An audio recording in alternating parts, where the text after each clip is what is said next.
British Prime Minister David Cameron has announced the deployment of several hundred troops to South Sudan and Somalia to shore up stability. But aid groups say South Sudan desperately needs other forms of aid. Henry Ridgwell has our report. South Sudan descended into civil war in 2013, just 2 years after gaining independence. The United Nations peacekeeping mission involves over 12,000 troops from dozens of countries. British Prime Minister David Cameron announced Monday that up to 300 soldiers would join the mission. A further 70 British troops will be deployed to work with a UN force supporting the African Union's peacekeeping mission in Somalia.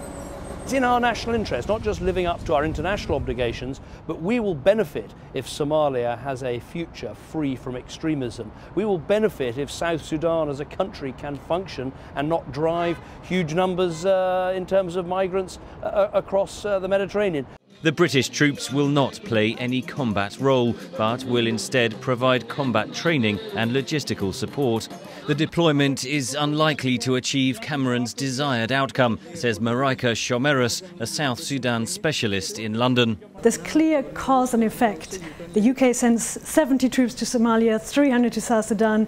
There will be less terrorism and less migration.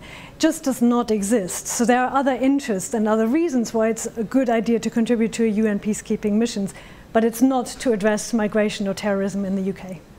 Rival government and opposition forces in South Sudan signed a peace deal last month, but sporadic fighting continues. 40% of the population is reliant on food aid. The UN says that unless malnutrition treatment is increased immediately, 50,000 children are likely to die. Aid workers say it's vital the peace deal holds. We're now delivering food aid, nutrition programs, other items that people are in desperate need of. So we're very positive, and this has only happened since the signing of the peace agreement. Donor countries should look at other ways of helping South Sudan, not just by sending peacekeepers, says Shomerus. It does mean to rethink the engagement with the government. And this is where, of course, the donor countries have been struggling, because the government and the rebel side both have been implicated in atrocities in this war.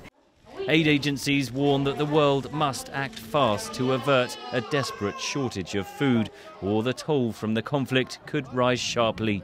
Henry Ridgwell for VOA News, London.